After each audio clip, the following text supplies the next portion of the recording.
तो कल हम लोगों ने शुरू किया था ट्रिग्नोमेट्री, और ट्रिग्नोमेट्री में मैंने इंट्रोडक्शन का पार्ट ले लिया था। इंट्रोडक्शन के पार्ट में मैंने कहा था ट्रिग्नोमेट्री के अंदर दो चीज़ें पढ़ी जाती हैं, एक ट्रिग्नोमेट्रिक रेशियो होता है और दूसरा ट्रिग्नोमेट्रिक एंगल होता है। रेशियो उस वक्त तक नहीं निकल सकता जब तक एंगल न दिया हो। रेशियो और एंगल मिलाकर एक सिग्निफिकेंट या मीनिंगफुल टर्म बनता है जिसको आप साइन थीटा कह लें। यहाँ थीटा एंगल है और वो देखने का नज़रिया होता है। थीटा के ठीक सामने वाली साइड को हम लोग परपेंडिकुलर कहते हैं। जब तक हमें परपेंडिकुलर नहीं पता होगा, बेस नहीं पता होगा, हाइपोटेनस नहीं पता होगा, हम साइड या रेशियो नहीं निकाल पाएंगे। रेशियो में सिर्फ एक चीज़ पता थी ट्रिग्नोमेट्री से पहले, और वो था हाइपोटेनस 90 डिग्री के ठीक सामने वाली साइड, लेकिन बाकी रिमेनिंग 2 साइड्स पता नहीं थी। तो जब तक 2 साइड नहीं पता होंगी आप उनका एग्जैक्ट रेशियो नहीं ले पाएंगे। यहाँ तक हो गया था? ठीक। तो देखिए ट्रिग्नोमेट्री के अंदर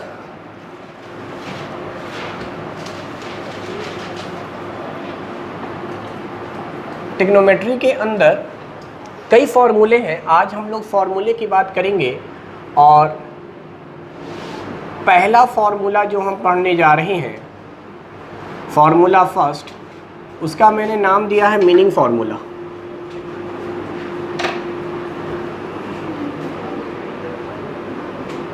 the first type of formula is meaning formula. आपको मीनिंग फार्मूला पता होना चाहिए। जैसे 6 ट्रिग्नोमेट्रिक रेशियो होते हैं। साइन शॉर्ट में कहते थे 3 लेटर को। हम लोग एंगल ले लेते थे, इस बार एंगल कुछ नहीं है तो अपने मन से थीटा मान लिया है। थीटा के ठीक सामने परपेंडिकुलर होगा, तो साइन का मतलब होता था परपेंडिकुलर बाई हाइपोटेनस। जब भी आप राइट एंगल ट्रायंगल में परपेंडिकुलर और हाइपोटेनस का रेशियो लीजिएगा तो उसको आप साइन थीटा कहिएगा। दूसरा cos theta, that is base by hypotenuse. और तीसरा है टैन थीटा। कायदे से यही 3 पढ़ा जाता है, साइन कॉस टैन। बाकी जो 3 हैं वो इसी के अपोजिट हैं, उल्टे हैं, रिवर्स हैं। ठीक है, तो लोग इसको इस कोड के ज़रिए भी बताते हैं। हालांकि मैं कहूँगा आप याद रखिए, कोड वोड के चक्कर में न पड़िए। वो बोलते क्या हैं? पाकिस्तान भूखा प्यासा, हिंदुस्तान हरा भरा। तो ये आपका रेशियो आया साइन का, ये रेशियो आया कॉस का, ये रेशियो आया टैन का। तो पहले ऊपर न्यूमरेटर बोला तीनों का, पाकिस्तान भूखा प्यासा, फिर बोला डिनोमिनेटर आप हिंदुस्तान हरा भरा। तो ये जो रेशियोज आ गए ये साइन कॉस टैन के आ गए। वैसे जनरली याद रखिए साइन क्या है तो परपेंडिकुलर बाई हाइपोटेनस, कॉस क्या है तो बेस बाई हाइपोटेनस, टैन क्या है तो परपेंडिकुलर बाई। अच्छा, अब इसके रिवर्स आने शुरू हो जाएंगे। पहले टैन का रिवर्स पढ़ेंगे। ये है रेसिप्रोकल एक तरह का। तो टैन का रेसिप्रोकल होता है कॉट। कॉट टैन का उल्टा है। उल्टा बोले तो ये रिवर्स हो जाएंगे जो रेशियो हैं, यानी परपेंडिकुलर बाई बेस होता था तो ये बेस बाई परपेंडिकुलर हो जाएगा। This is the reverse of tan theta. उसी तरीके से सेक थीटा जो है, sec theta is a reverse of cos theta. Cos होता था बेस बाई हाइपोटेनस, तो ये हो जाएगा hypotenuse by base. And finally cosec theta, hypotenuse by perpendicular, hypotenuse by perpendicular. समझ में आया?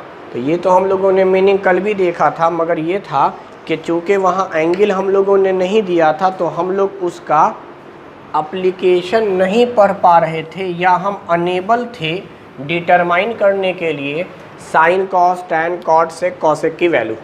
विदाउट थीटा या विदाउट ट्रिग्नोमेट्रिक एंगल हम लोग रेशियो नहीं निकाल सकते। तो एक तो सीधा सीधी मतलब ये हो गया। दूसरी बात सुनिएगा, इसी के अंदर क्या हम लोग ये कह सकते हैं कि साइन जो है वो रेसिप्रोकल है कॉसेक का? क्या हम लोग ये कह सकते हैं कॉस रेसिप्रोकल है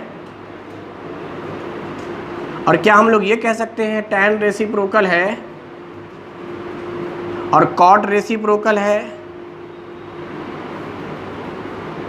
sec रेसिप्रोकल है cos का और cosec रेसिप्रोकल है sin का?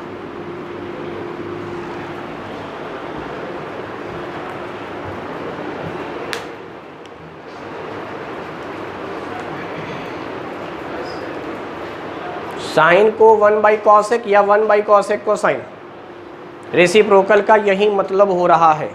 आगे चलिए सुनिए, इस tan के अंदर एक फॉर्मूला आपको और पढ़ना है, this is 1 sin by cos, sin theta by cos theta is called tan theta. Sine और cos का रेशियो है, साइन और cos के रेशियो को tan कहते हैं। यहाँ से दिखता भी है, साइन का मतलब था perpendicular by hypotenuse divide by base by hypotenuse, hypotenuse hypotenuse cut जाएगा, perpendicular by base that is tan। तो साइन का जो मीनिंग है और कॉस का जो मीनिंग है उनका रेशियो लेकर देखिए, दोनों में हाइपोटेनस हाइपोटेनस डिनोमिनेटर में है, कट जाएंगे, परपेंडिकुलर बाई बेस बचेगा, तो मीनिंग के एतबार से वो tan बनेगा। उसी तरीके से हम लोग कॉट को लिख सकते हैं cos theta by sine theta.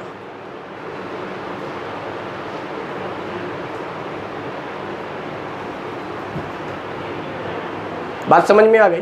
तो ये पूरा एक मीनिंग फार्मूला है जो आपको जहन में रखना है, ये पूरा मीनिंग फार्मूला है जो आपको जहन में रखना है। अच्छा, इस मीनिंग का अब कंक्लूजन बता देता हूँ मैं। चलिए, मीनिंग तो हो ही गया, साथ में एक कंक्लूजन का पॉइंट सीखते हैं। वैसे तो कई कंक्लूजन होंगे, लेकिन एक एक करके हम लोग देखते हैं। इसमें पहला कंक्लूजन जो मुझे नज़र आ रहा है वो ये आ रहा है, बचपन में मुझे पढ़ाया गया है एडिटिव इन्वर्स और मल्टीप्लिकेटिव इन्वर्स। एडिटिव इन्वर्स और एडिटिव इन्वर्स कहते हैं टेक्निकली, अगर डिफिनेशन की मैं बात करूं, ऐसे दो नंबर जिनका सम 0 आवे, वो दोनों एक दूसरे के रिस्पेक्ट में एडिटिव इन्वर्स कहलाएंगे। जैसे एक +5 तो दूसरा -5, दोनों का सम करेंगे 0 आ जाएगा। मल्टीप्लिकेटिव इन्वर्स में मुझे सिखाया गया है ऐसे दो नंबर जिनका प्रोडक्ट 1 आवे, ऐसे दो नंबर जिनका प्रोडक्ट 1 आवे, एक अगर 5 है तो दूसरा 1/5 हो, ताकि मल्टीप्लाई करने पे दोनों कट जाए। समझ में आ रही बात? तो यहाँ पर क्या बोलने वाले हैं वो ध्यान से सुन। Sine theta and cosec theta sine के बाद कॉस, कॉस थीटा एंड और टैन का रिश्ता किसके साथ?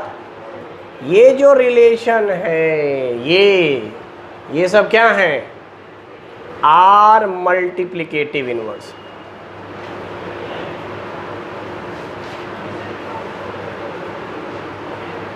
जो आपने कहा एक दूसरे का रिवर्स है, तो वो रिवर्स मल्टीप्लिकेटिव इनवर्स कहलाता है। रेसिप्रोकल, रेसिप्रोकल को ही कहते हैं मल्टीप्लिकेटिव इनवर्स, रेसिप्रोकल को ही कहते हैं मल्टीप्लिकेटिव इनवर्स। तो क्या हम लोग ये कह सकते हैं, क्या हम लोग ये कह सकते हैं कि यार sine theta into cosec theta is equal to 1, cos theta into sec theta is equal to 1 और tan theta into cot theta is equal to 1।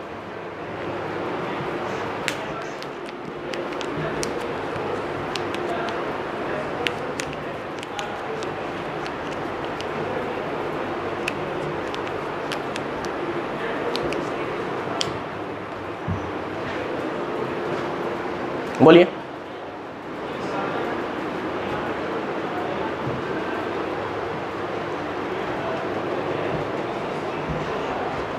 क्या ऐसा बोल सकते हैं?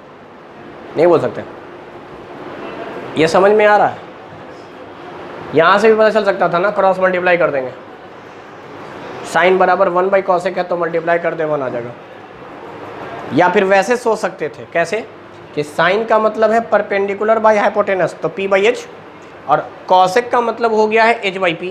तो देख, p से p काट, h से h काट 1, यानी मीनिंग रख कर बना लो रेशियो से, या फिर रिलेशन देख लो, कॉन्सेप्ट सीख लो, कहीं से भी करो, समझ में आ रहा है इन दोनों का प्रोडक्ट 1 होगा। अब एक बात सुनो, अगर हम ये कहीं से साबित कर पाएँ या बता पाएँ तुम्हें कि ठीक है ये दोनों ऐसी वैल्यूज़ हैं जिनका प्रोडक्ट करेंगे तो आवेगा 1, मैं ऐसे ही समझाने के लिए बोल रहा हूँ। अगर मैं ये कह दूँ कि साइन की वैल्यू 1 से कम है, 1 से, तो क्या आप मुझे ये बता सकते हैं कॉसेक की वैल्यू भी 1 से कम होगी कि 1 के बराबर होगी कि 1 से ज़्यादा होगी?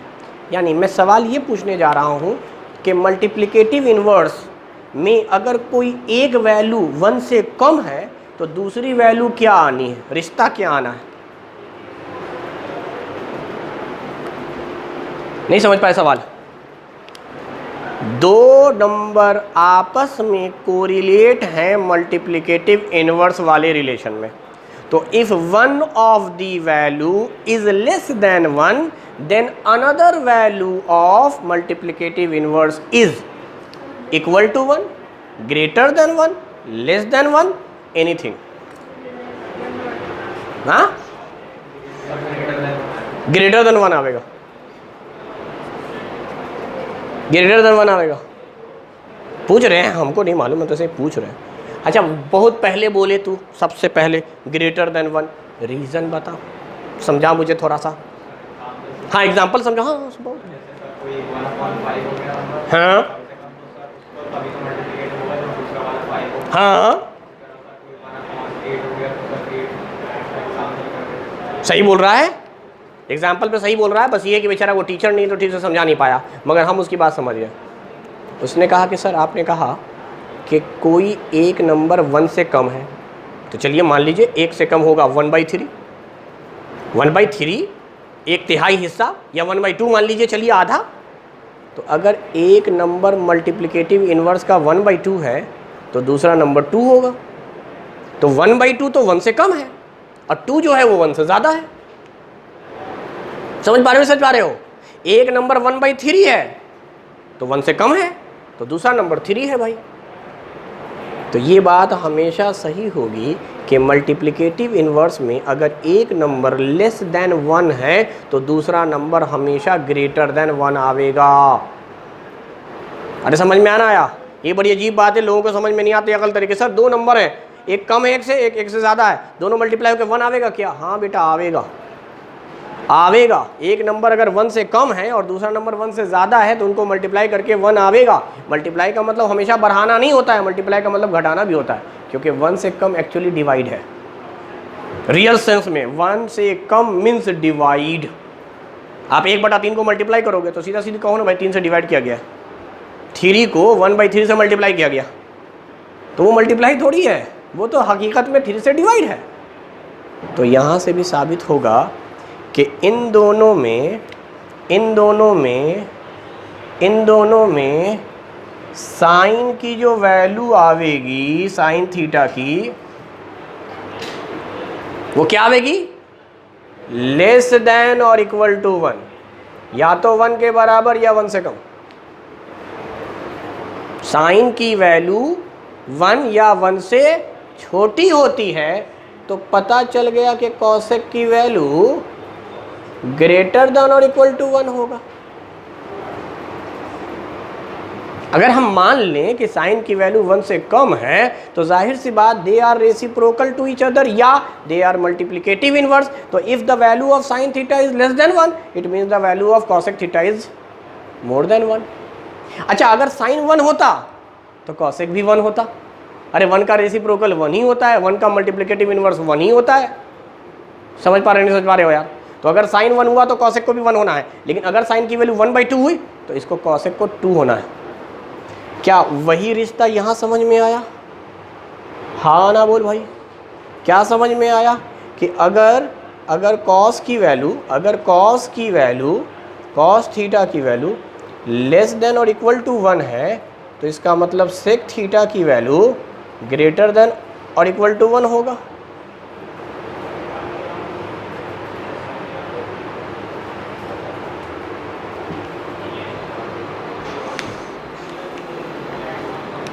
चलो ये सब तो मैथमेटिकली जाना, अब थोड़ा आसान वाली बात सीखें। क्या आपको मालूम है साइन का मतलब परपेंडिकुलर बाय हाइपोटेनस होता है, और हाइपोटेनस हमेशा बड़ा होगा तो डिनोमिनेटर हमेशा बड़ा, न्यूमरेटर हमेशा छोटा। तो रेशियो की वैल्यू क्या आएगी, 1 से कम। यही कॉन्सेप्ट लगा कि कॉसेक की वैल्यू h हमेशा बड़ा होता है p से, तो नीचे छोटा है ऊपर बड़ा है, तो वैल्यू क्या आएगी, ग्रेटर देन 1। नहीं सीख पाए, अरे बोलो। तो ये वैल्यू 1 से बड़ी, ये वैल्यू 1 से छोटी। कॉस में भी यही कहानी, h जहाँ जहाँ नीचे होगा वैल्यू लेस देन 1 होगी, क्योंकि h बड़ा होता है, डिनोमिनेटर बड़ा होगा, फ्रैक्शन की वैल्यू कब हो जाएगी, और कॉसेक सेक में h ऊपर है। लेकिन tan और cot में आप नहीं कह सकते, मतलब ये है कि tan की वैल्यू अगर 1 से कम होगी तो उस वक्त cot की वैल्यू 1 से ज़्यादा, और अगर tan की वैल्यू 1 से ज़्यादा तो cot की वैल्यू 1 से कम। मतलब यहाँ एग्जैक्ट रिलेशन नहीं हो सकता कि tan ही हमेशा 1 से कम होगा, क्योंकि tan का मतलब परपेंडिकुलर बाई बेस है। अगर बेस बड़ा हो गया तो tan की वैल्यू 1 से कम, और उस वक्त cot की वैल्यू ज़्यादा, बेस बड़ा हो गया तो। और अगर कभी परपेंडिकुलर बड़ा हो गया है तो tan की वैल्यू मोर देन 1, cot की वैल्यू लेस देन 1। तो ये बात तो सही है कि tan cot दोनों का मल्टीप्लाई 1 होता है, मल्टीप्लिकेटिव इन्वर्स है, लेकिन ये गारंटी से नहीं कह सकते कि tan की वैल्यू हमेशा 1 से कम आएगी, 1 से ज़्यादा भी आ सकती है, क्योंकि इसमें हाइपोटेनस नहीं है। तो जहाँ हाइपोटेनस नहीं है वो वैल्यू 1 के बराबर भी हो सकती है, 1 से ज़्यादा भी, 1 से छोटा भी। और जहाँ जहाँ हाइपोटेनस है वहाँ एकदम क्लियर बात हो गई है, या तो 1 से बड़ा होगा या 1 से छोटा होगा। अगर हाइपोटेनस न्यूमरेटर में है ऊपर तो मोर देन 1, और अगर हाइपोटेनस डिनोमिनेटर में है लेस देन 1। समझ पाए ना समझ पाए? अभी तक के सिर्फ मीनिंग फार्मूले से इतनी बातें समझ में मेरे आई। मीनिंग फार्मूला लिखा, उससे हमने एक रिलेशन निकाला। समझिए ना समझे, ना समझ में आया? चलो दूसरा कंक्लूजन वही रेंज पर कि वैल्यू कहाँ से कहाँ लाई कर सकती है। सेकंड कंक्लूजन ये है कि साइन थीटा, चूँकि साइन थीटा हमने पढ़ा है परपेंडिकुलर बाई हाइपोटेनस, और ये बात हम लोग हमेशा जानते हैं कि परपेंडिकुलर की वैल्यू छोटी होती है हाइपोटेनस से, तो इस लिहाज से साइन की जो वैल्यू होगी ये लाइज करेगा कहाँ से कहाँ तक, बोलो कहाँ से कहाँ तक लाइज करेगा, लेस देन 1 तक। अरे बहुत ज़्यादा करेगा तो इक्वल टू 1, बहुत ज़्यादा होगा तो हाइपोटेनस की वैल्यू बराबर हो जाएगी परपेंडिकुलर के, हाइपोटेनस की वैल्यू बराबर हो जाएगी या बड़ी होगी। तो इसकी वैल्यू जो लाई करेगी वो कहाँ से कहाँ लाई करेगी मालूम है, कहाँ से कहाँ तक, -1 से +1। -1 से मतलब आप +1 सोचो, माइनस तो ऐसे ही सोचा गया है, बाद में बताऊंगा निगेटिव का रोल क्या है। तो साइन की वैल्यू -1 से +1 तक ही होती है। यानी अगर मैं आपको ग्राफ से समझाने की कोशिश करूं तो this is 0, this is -1, this is sine theta, -1 से +1 तक यही वैल्यू होती है। आगे हम सीखेंगे जब दूसरा फॉर्मूला आएगा तो साइन की वैल्यू लाई करती है कहाँ से कहाँ तक, ठीक है बोलो, समझ में आ रही बात? इसी में कॉस की बात करो, कॉस थीटा की वैल्यू कहाँ से कहाँ लाई करती है, बेस से हाइपोटेनस। यही सेम स्टोरी हो जाएगा क्या, बेस भी टेक्निकली छोटा होता है हाइपोटेनस से, तो ऐसी सूरत में आप कह सकते हैं कि कॉस की वैल्यू जो लाई करेगी वो भी -1 से +1।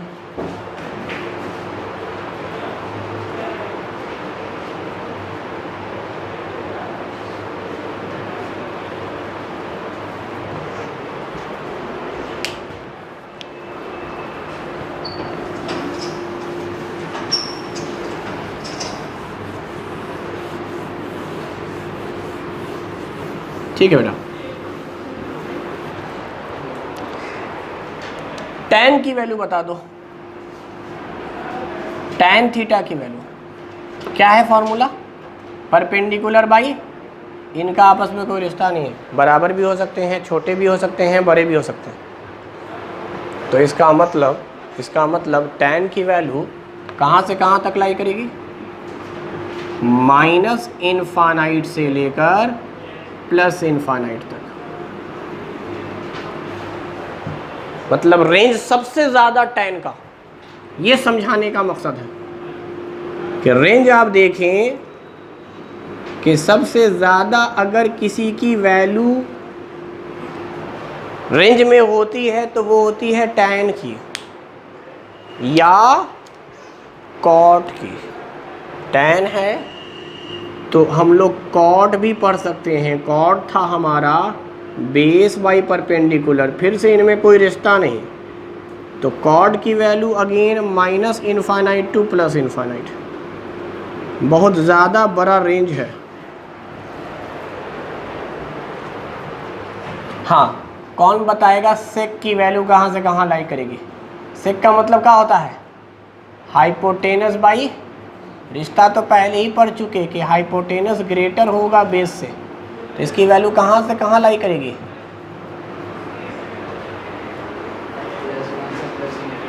+1 से क्या है? -1 से माइनस इनफाइनाइट काहे ना हो सकता है?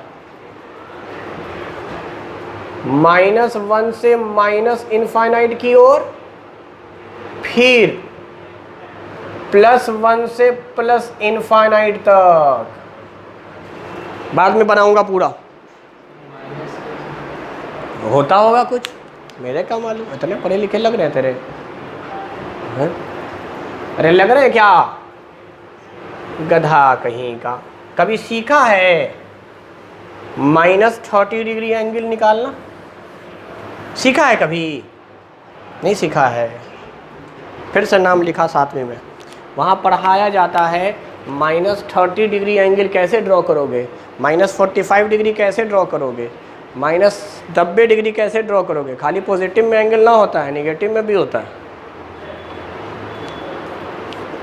तो निगेटिव में एंगल होगा तो शायद वैल्यू निगेटिव में आ जाए, क्योंकि वैल्यू तो डिपेंड कर रहा है ट्रिग्नोमेट्रिक एंगल पर भी।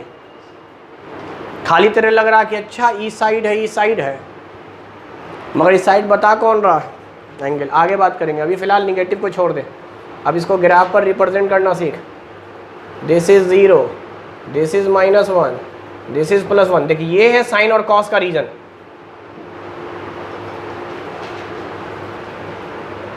ये है हमारा, या तो सेक की वैल्यू इधर होगी या सेक की वैल्यू इधर होगी, यहां नहीं होगी। This is the region of sine and cos, पूरा tan cot,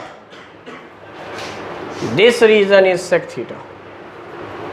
उसी तरीके से कॉसेक का भी यही रीजन है। कॉसेक थीटा होता है हाइपोटेनस बाई परपेंडिकुलर। रिलेशन पता है, hypotenuse is greater than perpendicular. Value 1 से बड़ी आवेगी। अच्छा 1 से बड़ी आवेगी तो कहाँ तक आ सकती है? तो कहते हैं इनफाइनाइट तक जा सकती है। एक बार माइनस में लगा दिया करो, एक बार प्लस में लगा दिया करो, बस।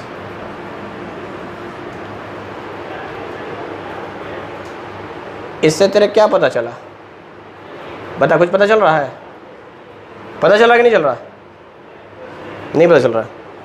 सबसे बड़ा रेंज tan cot, उसके बाद sec cosec, सबसे छोटा range sin cos। sin cos का जो वैल्यू का रेंज है वो सबसे छोटा है, यहीं से यही जा सकता है, -1 से +1 बस। और ये -1 से माइनस इनफाइनाइट या फिर +1 से बस बीच के हिस्से में नहीं रहेगा, यानी वैल्यू कभी भी 0 से 1 के बीच में नहीं, 0 से +1 के बीच में नहीं। ये रेंज होगा कॉसेक का, ये रेंज होगा कॉसेक का। ये है सेकंड कंक्लूजन। वो सब वैल्यू से देखा है, बाकी आगे हम बात करेंगे तब समझ में आएगा। एक जगह लिखवा दे रहे हैं सारी कहानी।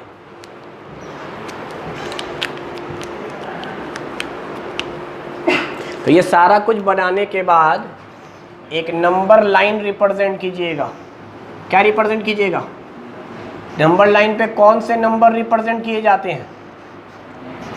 नंबर लाइन पे कौन से नंबर रिप्रेजेंट किए जाते हैं? Real number. आ रहा है याद? रियल नंबर में एक नंबर रेशनल भी होता था, शायद होता था रेशनल। रेशनल नंबर को क्या p/q के फॉर्म में लिखते थे, तो इसका मतलब जो फ्रैक्शन होगा वो रेशनल होगा, और ट्रिग्नोमेट्रिक रेशियो एक फ्रैक्शन है। तो इसका मतलब हम रेशनल नंबर को रिप्रेजेंट कर रहे हैं, रियल नंबर को रिप्रेजेंट कर रहे हैं। ये p/q है, ये रेशियो है।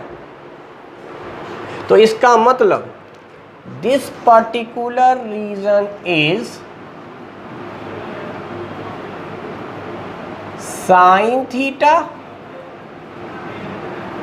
या कॉस थीटा, इतने ही दूर तक साइन कॉस होता है। वैल्यू के एतबार से बताना चाह रहे हैं। अच्छा, इससे भी तुमको थोड़ा थोड़ा आइडिया लगेगा कि साइन की वैल्यू 1 या 1 से छोटी तो इसका मल्टीप्लिकेटिव इनवर्स कॉसेक 1 से बड़ा।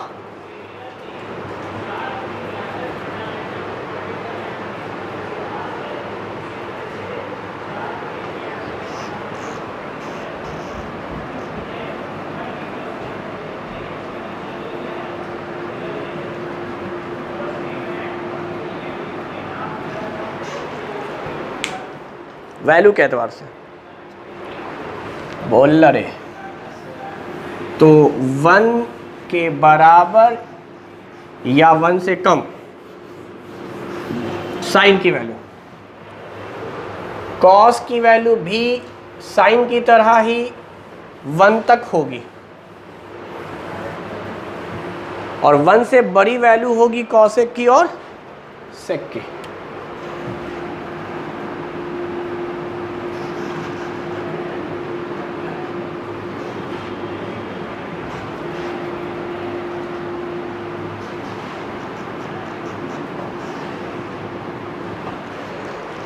This is called tan and cot.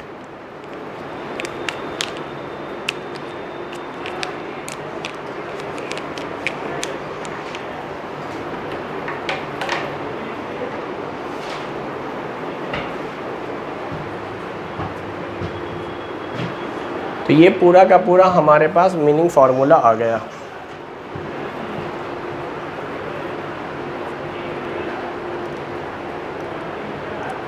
ठीक,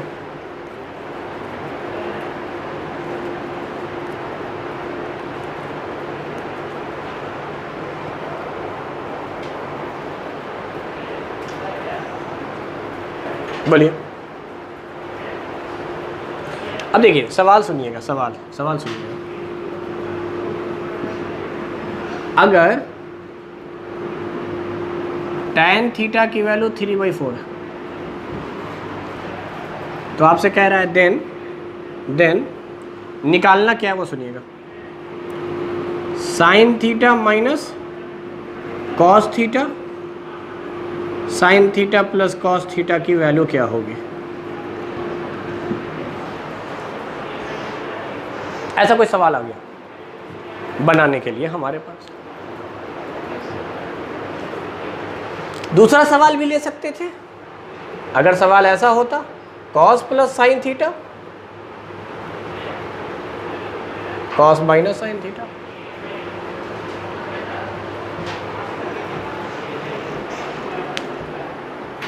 अब इसको बनाने के कितने रास्ते हैं, सवाल ये है।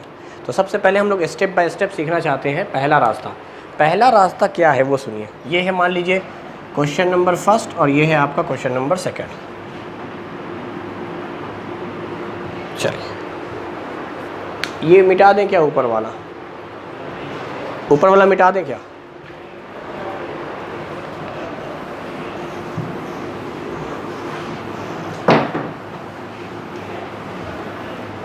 सबसे पहले हम देखेंगे दिया हुआ क्या है।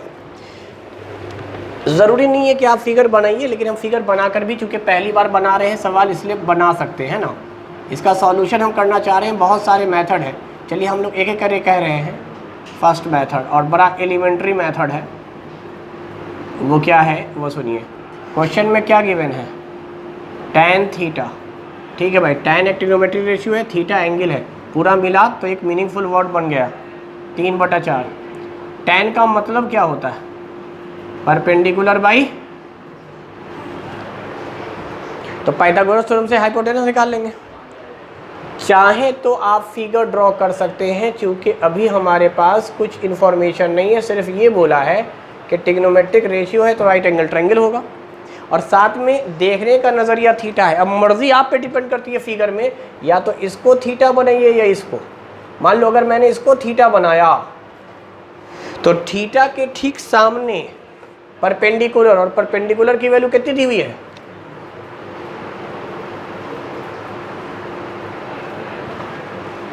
और बेस कितना है, किसी ने अगर थीटा इसको बनाया होता तो इसके ठीक सामने इसको परपेंडिकुलर कहते, यहाँ 3 लिखते, यहाँ 4 लिखते। खैर खैर फिगर की उतनी इंपॉर्टेंट इसमें है नहीं, सिर्फ समझाने के लिए बोल रहे हैं। पाइथागोरस थ्योरम से हाइपोटेनस निकालोगे तो 5 आएगा। पाइथागोरस थ्योरम से अगर आप हाइपोटेनस निकालिएगा तो 5 आ जाएगा। अब देखिए जो सवाल पूछा है वही हम लोग निकालेंगे। क्वेश्चन नंबर फर्स्ट क्या कह रहा है भाई? क्वेश्चन नंबर फर्स्ट कह रहा है sine theta minus cos theta divide by sine theta plus, मतलब थीटा की तरफ से ही देखते हुए आपको सारी वैल्यू निकालनी है। तो थीटा की तरफ से आपने देखा तो परपेंडिकुलर बाई हाइपोटेनस, फिर माइनस बेस बाई हाइपोटेनस, फिर perpendicular by hypotenuse, base by hypotenuse. लिखने की भी ज़रूरत नहीं है, वैल्यू लिख दो।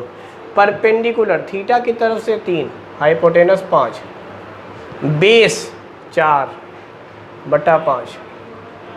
परपेंडिकुलर तो यही होगा 3/5 प्लस 4/। अब ज़रा सॉल्व कीजिए, क्या ऊपर -1/5 आ गया और नीचे 7/5 minus 1/। This is your answer. एकदम सिंपल सा क्वेश्चन। अच्छा आप फिगर नहीं भी बनाते तो कौन समझ सकते थे कि tan थीटा दिया है 3/4 यानी परपेंडिकुलर पता, बेस पता, पाइथागोरस थ्योरम से हाइपोटेनस पता, हाइपोटेनस 5। जब हर जगह थीटा है तो समझिए उस थीटा के लिए परपेंडिकुलर 3, बेस 4, हाइपोटेनस 5 ही होगा। सीधा सीधी ये भी थीटा, ये भी थीटा। देखने का नज़रिया अगर आप नहीं बदल रहे हैं तो फिगर चेंज नहीं होगा, फिगर चेंज नहीं होगा तो परपेंडिकुलर बेस चेंज नहीं होंगे। परपेंडिकुलर बेस आपस में चेंज होते हैं अगर देखने का नज़रिया बदला जाता है। वो सेकंड फार्मूले में पढ़ाएंगे या थर्ड फार्मूले में। तो एक दो तरीका ये है। क्या इसी तरीके से दूसरा भी आप निकाल सकते थे? दूसरा क्वेश्चन दिया हुआ है cos theta plus sine theta divide by cos theta minus sine theta. ये सबसे एलिमेंट्री मेथड है। कॉस के माने क्या होते हैं? Base by hypotenuse. बेस कितना है 4, हाइपोटेनस कितना है 5, फिर plus sine theta perpendicular by hypotenuse. फिर वही कहानी, कॉस बेस बाई हाइपोटेनस, ऊपर 7/5, नीचे 1/5, 5 कट गया, 7 is your answer.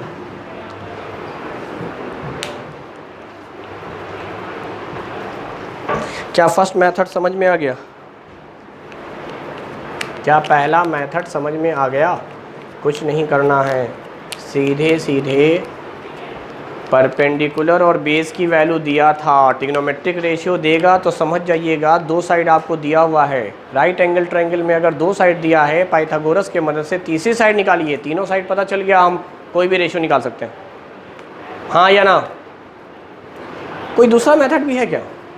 Is there any another method to determine? ये तो हो गया सबसे बेहतरीन मेथड, क्योंकि सबसे एलिमेंट्री मेथड है, सबसे आसान। यार कुछ ना किया, ट्रिग्नोमेट्रिक रेशियो दिया हुआ है तो इसका मतलब दो साइड पता है हमें, दो साइड पता है, दो साइड पता है तो पाइथागोरस थ्योरम लगा के तीसरी साइड निकाल लेंगे। जब तीनों साइड पता हो जाएगा तो सब निकल जाएगा, कोई भी रेशियो बोलो। और सब रेशियो बोला था, उन्हीं के बीच में आपस में जोड़ घटाव है, यानी फ्रैक्शन का कैलकुलेशन हो गया। हमने साइन कॉस को कन्वर्ट कर लिया फ्रैक्शन के कैलकुलेशन पर। बोलो ये बात समझ में आ रही ना? आ रही है? अच्छा अगर tan थीटा की वैल्यू 3 दिया रहता, 4 ना होता, सिर्फ 3 होता, तब भी दो साइड दिया हुआ है क्या? हाँ 3/1, नीचे नहीं कुछ है तो 1 है।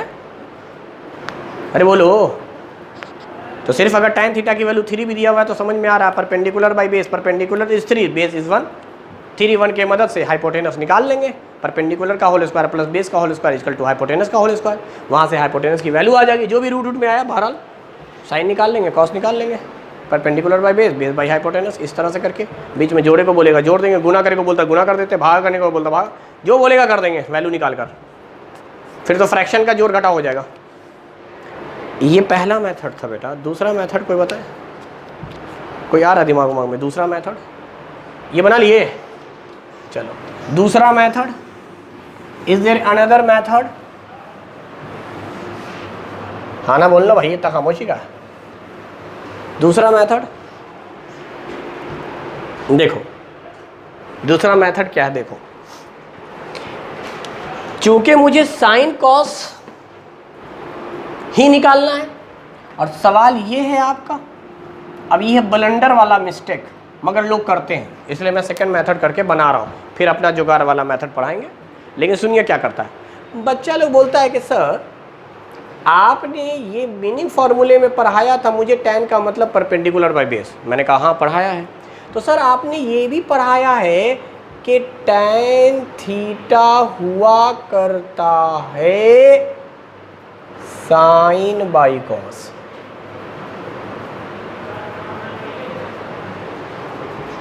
मैंने कहा हाँ पढ़ाया है। तो सर अगर आपने परपेंडिकुलर बाई बेस बोला था तो परपेंडिकुलर को 3 बेस को 4 माना था। मैंने कहा हाँ। तो फिर आपने हाइपोटेनस निकाला था सर। मैंने कहा यस बिल्कुल। तो सर अगर हम tan को साइन और कॉस का रेशियो माने तो उसी बेस पर क्या हम ऐसा नहीं लिख सकते कि साइन थीटा यहाँ पर 3 है, कॉस थीटा यहाँ पे 4 है। मैंने कहा ठीक है ओके। फिर ये निकालना था sir sine theta minus cos theta divide by sine theta plus cos theta. तो सर साइन थीटा का मान 3, कॉस थीटा का मान 4, 3 प्लस 4।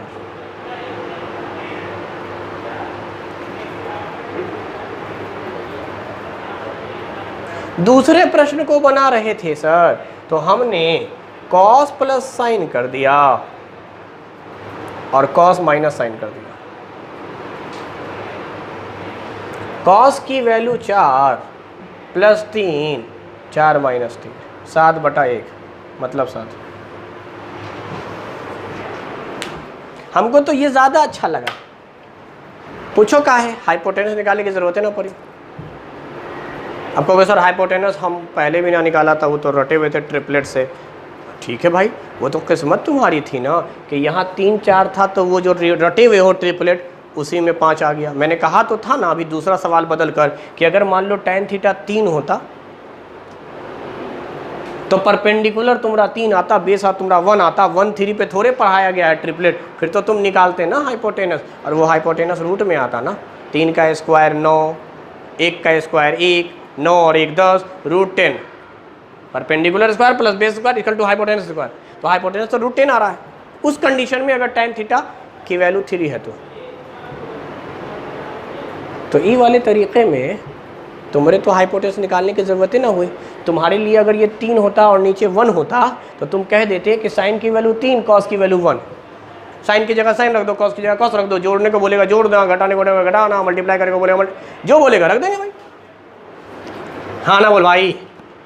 दूसरे मेथड में क्या गलती है या बिल्कुल सही है, हम प्रिफर नहीं करते हैं दूसरा मेथड। मैंने पहले ही बताया, जिस वक्त था उसी वक्त कह दिया था। बच्चा बोलता है तो मैं सुन लेता हूँ, मैं कहता हूँ हाँ ठीक है बेटा, पर जब हम बोलते हैं तो फिर समझाएंगे। तो भाई समझाएंगे अभी हम। आप पहले आप बताइए कि पहला मेथड ज़्यादा अच्छा कि दूसरा मेथड? पहली बात बताइए, पहला मेथड कि दूसरा मेथड? बोलो ना बहू, बोलो ना, बोलो ना, बोलो। पहला वाला बुर्बक है तू, बस पहला वाला ज़्यादा अच्छा है। दूसरे वाले में दिक्कत क्या है कि अगर क्वेश्चन का फॉर्मेट साइन कॉस में है तभी लग पा रहा है। अगर मैं यहां पर बदल कर दे देता तेरे sec plus cot divide by कुछ और, तुम तो tan दिया हुआ है तो तुमरे रटा हुआ है साइन और कॉस, हम कुछ और दे रहे हैं। अरे बोलो ना, पहला कंफ्यूजन वाली बात कि सर ये तो साइन की वैल्यू इतनी है, कॉस की वैल्यू इतनी है। पहली बात, अभी हम दूसरी तरीके से भी बताएंगे, मगर ये है ना कि अगर आपको यहाँ पर साइन कॉस ही पूछ रहा है तब ना, वो तो कुछ और पूछ ले, वो सेक पूछ ले, क्या पूछ ले। तो ऐसा नहीं है कि बच्चा मेरा बताएगा नहीं, मेरा बच्चा बोलेगा सर तब कौन सी बड़ी बात है, कोई बड़ी बात है। साइन की वैल्यू 3 है ना सर, कॉसेक बोलेगा तो 1/3, कॉस की वैल्यू 4 है, सेक रहेगा ना सर 1/4। सेक कॉसेक एक दूसरे, सॉरी सेक कॉस एक दूसरे का उल्टा। कॉस की वैल्यू पता है, समझो सेक की पता है, रिवर्स कर देंगे। और tan की पता है, उल्टा कर देंगे, कॉट आ जाएगा। वो तो तुम्हें फंसावे ला खाली हम बोला कि साइन कॉस। अरे यार अगर हमें मालूम हो जाए साइन और कॉस की वैल्यू तो यकीन जान सब पता। साइन की वैल्यू पता, कॉस की वैल्यू पता, रेशियो ले ले tan पता चल गया, tan को उल्टा कर दे कॉट पता चल गया, साइन को ही खाली उल्टा कर दे कॉसेक पता चल गया, कॉस को उल्टा कर दे सेक पता चल गया। 6 तो आ गए। साइन और कॉस सिर्फ 2 पता है, साइन और कॉस। साइन को उल्टा करेंगे कॉसेक, तीसरा वाला, सेक को उल्टा करेंगे कॉसेक, साइन कॉस का रेशियो ले लेंगे tan, उल्टा कर देंगे कॉट। दोस्तों यहाँ कुछ भी देता निकाल लेते, ऐसी बात ना थी। तो पहला वाला फिर भी क्यों अच्छा है? ना मालूम, ना मालूम, बोलना। गधों और गधियों ई बलंडर है। क्या है? साइन की वैल्यू 3 हो सकती है, कयामत गुजर जाएगी। This is a mathematical error, अभी ग्राफ पर समझाया था। कॉस की वैल्यू 4, अच्छा इसका मतलब बेस हमारा 4 है और हाइपोटेनस 1 है। अच्छा साइन वैल्यू 3, इसका मतलब परपेंडिकुलर 3 है, हाइपोटेनस 1 है। अरे वाह वाह, वैसा ट्रायंगल हम देखना चाहेंगे, हम ऐसा ट्रायंगल देखना पसंद करेंगे जिसकी हाइपोटेनस 1 हो और परपेंडिकुलर 3 हो। ज़रा बनाइएगा कभी। दिस इज द मिस्टेक, इसलिए काट कूट के फेंक देता हूँ मैं, फालतू बात है, ऐसा नहीं होता। अगर ट्रिक पढ़ा रहे हैं, जुगाड़ पढ़ा रहे हैं, तो उसमें भी कॉन्सेप्ट है। Without concept there is no trick, बकवास बात, एरर। तो ये वाला मेथड सॉल्व नहीं करेंगे। हमने बोला है कि हाँ ठीक है ये है, लोग बना देते हैं, मगर this is a blunder mistake. ये वाला मेथड गलत हो गया। क्या लिखेंगे? Sine theta can not greater than 1। अभी तो बोल ही ना रहा था, तो अभी सर बोल रहा है, अभी तुझे सही लग रहा था, अभी तुझे सही लग रहा था। Cos theta can not greater than 1। तो कोई सवाल पूछ ले तुमरे से कि अच्छा ये वाला मेथड सही है, तो ये जरा बता साइन का कौन सा एंगल है भैया जिस पर वैल्यू 3 आवेगी? कुछ हो सकता है क्या? पॉसिबल है क्या? बोलेगा ना सर कभी पॉसिबल है ना, वो ट्रायंगल आज तक बन ही नहीं पाए। जब बना नहीं पाए तो ये तो पॉसिबल ही ना आए। तो सिर्फ दिखने में नहीं होगा, मैथमेटिक्स स्टेप बाय स्टेप का नाम है कि स्टेप आपका सही होना चाहिए। इत्तेफाक से आंसर सही मिल गया तो आंसर मिलवाना मकसद नहीं है। बात समझे नहीं समझे? अब समझो हमारा दूसरा मेथड या तुम्हारे हिसाब से तीसरा मेथड। पहला वाला मेथड सबसे अच्छा है, बुनियादी है, क्योंकि बेटा परपेंडिकुलर की लेंथ कुछ भी हो सकती है। परपेंडिकुलर की लेंथ, हाँ, उसके मदद से जब हाइपोटेनस निकालोगे फॉर्मूला आ गया तो हाइपोटेनस हमेशा बड़ा ही आएगा। वहां भी मिस्टेक कह सकते हैं, अगर आप परपेंडिकुलर को माने 3 और हाइपोटेनस को माने 1, बोलेंगे ब्लंडर है, मिस्टेक है, गलत है भाई, मान लेंगे वहां पर भी गलती। लेकिन यहां तो आपने कायदे से माना परपेंडिकुलर 3, बेस 4 और हाइपोटेनस निकाल दिया 5, तो ठीक है भाई, परपेंडिकुलर बेस दोनों से बड़ा है हाइपोटेनस। तो टेक्निकली पहला वाला मेथड ज़्यादा अच्छा है, एलिमेंट्री है, बेसिक मैथमेटिक्स है, क्योंकि उसमें कहीं कोई किसी स्टेप पे गड़बड़ी नहीं है। हर इंडिविजुअल लेंथ कुछ भी हो सकता है, लेकिन साइन जो है वो इंडिविजुअल लेंथ नहीं है। Sine is a ratio of 2 side, perpendicular by hypotenuse, तो साइन की वैल्यू 1 से कम रहेगी। परपेंडिकुलर तो 1 से ज़्यादा होता है, बेस तो 1 से ज़्यादा होता है, हाइपोटेनस 1 से ज़्यादा होता है। तो इंडिविजुअल वैल्यू की बात कीजिए, परपेंडिकुलर बेस 3-4 हो सकते हैं, साइन थीटा 3-4 नहीं हो सकता, कॉस थीटा 3-4 नहीं हो सकता। तो दिस इज अ मिस्टेक। बुझे नहीं बुझे? अरे बात समझ में आया ना आया? तो तीसरा वाला मेथड का है भैया हमारा मेथड, बड़ा प्यारा मेथड, बड़ा पसंद मेथड, मुझे बहुत अच्छा लगता है ये वाला मेथड, मगर इसके लिए थोड़ा दिमाग चाहिए, तुम्हारे दिमाग चाहिए। बड़ा प्यारा मेथड भैया, देखो कैसे लंबे लंबे सवाल बनेंगे बेटा, अब बहुत प्यार से बनेंगे, बस तुमको समझ में आना चाहिए। समझ में आ गया तो ठीक, नहीं तो पहला मेथड तो सिखा रखा ही है।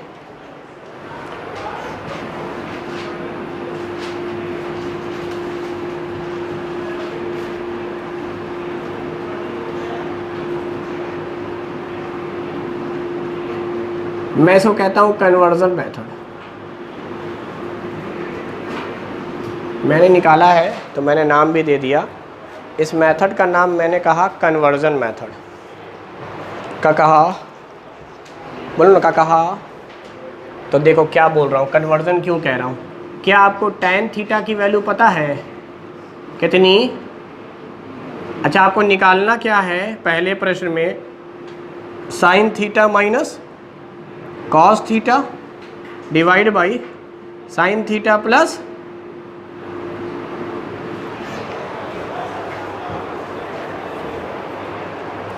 यही निकालना है क्या? This is your first method. बोलो क्या मैं बोल रहा हूं वो सुनो। मैं ये बोलना चाह रहा हूं कि इसी को tan बना दो ना, झगड़ा खत्म करो यार। tan की वैल्यू दिया हुआ है, tan रख दो, कुछ निकालने से बच जाओगे। अब tan कैसे रखोगे? तो भैया cos से डिवाइड कर दें। कहाँ डिवाइड कर रहे हैं? न्यूमरेटर में भी डिनोमिनेटर में भी। जैसे आप इज इक्वल टू के बाद सोचते थे कि इधर कोई काम कर दो तो इधर काम हो जाएगा, कहते थे ना कि इज इक्वल टू कि इधर अगर 1 जोड़ा तो इधर भी 1 जोड़ेंगे, इधर अगर 2 जोड़ा तो इधर भी 2 जोड़ेंगे, इधर अगर स्क्वायर किया तो इधर भी स्क्वायर करेंगे, इधर रूट लगाया तो इधर भी रूट लगावेंगे। बोलते थे ना इधर 5 से मल्टीप्लाई किया तो इधर भी 5 से। तो अब समझो इज इक्वल टू के इधर वाली चीज ही इधर आकर डिवाइड हुई है, तो जो काम ऊपर वही काम। तो फ्रैक्शन में न्यूमरेटर में जो काम कीजिएगा डिनोमिनेटर में वही काम। बाई 2 से मल्टीप्लाई 2 2, 3 से 1/3 से मल्टीप्लाई 1/3 1/3 3 3 कट गया। ये 1/3 से मल्टीप्लाई का मतलब अभी सिखाया है डिवाइड। यहाँ 3 से डिवाइड, यहाँ भी 3 से डिवाइड, कट गया 3 3। इसका मतलब हम सेम काम कर सकते हैं, कोई फर्क? तो मैंने क्या किया, इसको समझावेला स्टेप बाय स्टेप लिख रहे हैं। cos से डिवाइड किया, किससे डिवाइड किया? अरे किससे डिवाइड किया? cos से डिवाइड करेगा तो पूरा का पूरा न्यूमरेटर cos से डिवाइड हो जाएगा। ये एक काम हो गया।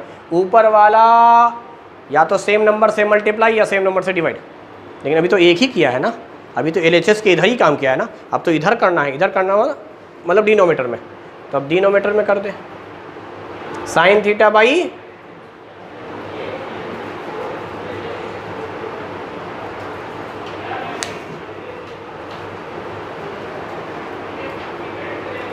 हम इंडिविजुअल साइन की वैल्यू भले 3 नहीं लिख सकते हैं, tan की वैल्यू सॉरी cos की वैल्यू 4 नहीं लिख सकते हैं, मगर इसको tan तो लिख सकते हैं।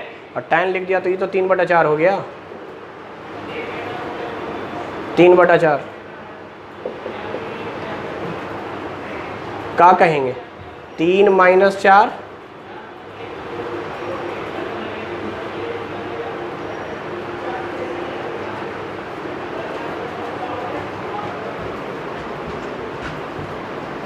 ये दिमाग में खुद से कर लेते हैं हम तुरंत कैलकुलेशन कि यार इसको tan बनाना है cos से ये डिवाइड हुआ, cos से ये डिवाइड हुआ, ये डिवाइड हुआ तो 1 हो गया, यानी tan - 1 tan + 1। tan की वैल्यू दिया हुआ है 3/4 - 1 3/4 + 1।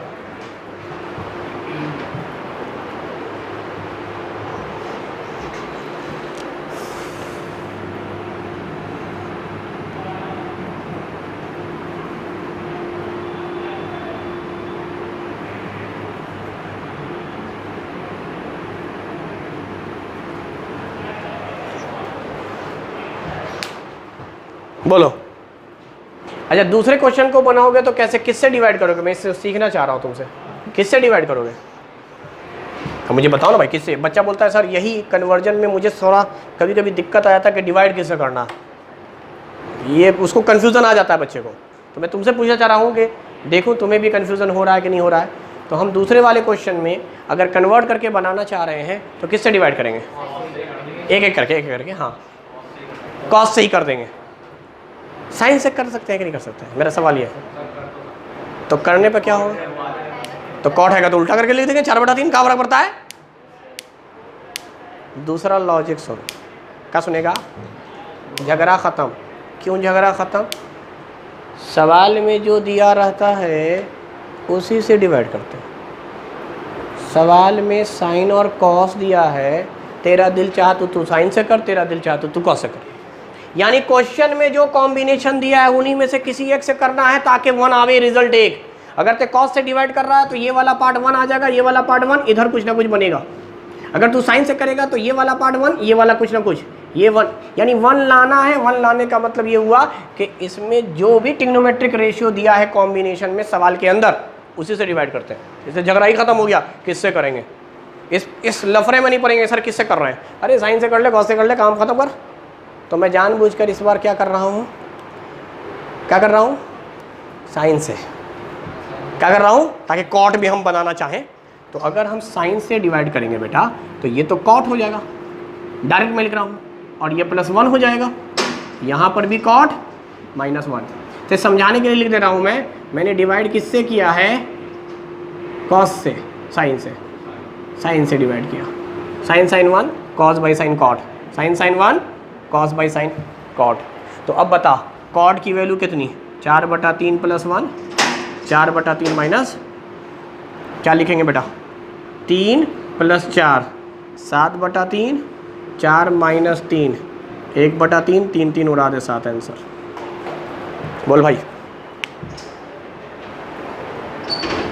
जैसे चाह वैसे बना ले, जैसे चाह वैसे बना ले। तो तुझे पहले काम करना ये है कि ट्रिग्नोमेट्री के जितने फॉर्मूले मैंने लिखवाए हैं और जो बेसिक बातें बताई हैं बस उसको पढ़ लेना है, ज़्यादा दिमाग नहीं लगाना, क्योंकि ट्रिग्नोमेट्री अब मेरे ख्याल से अगली बार मंडे को आएगा, नेक्स्ट टर्न, बाकी तो केमिस्ट्री है ना। तो नेक्स्ट टर्न पे जब आएगा तब फिर हम आगे चलेंगे, यानी आपको परेशान होने की ज़रूरत नहीं है। अभी 1 हफ्ते तक वेट कीजिए, ट्रिग्नोमेट्री का खाली एप्लीकेशन और उसके फॉर्मूले और क्या क्या पढ़ना है उस बात पे आएंगे, फिर किताब खुलवाएंगे तो फिर सब बनेगा आसानी से। बस सिर्फ खाली जो पढ़ाया जा रहा है उस पर फोकस कीजिए, उसको पढ़ लीजिए, उसके अलावा कुछ करने की ज़रूरत नहीं है। क्लियर?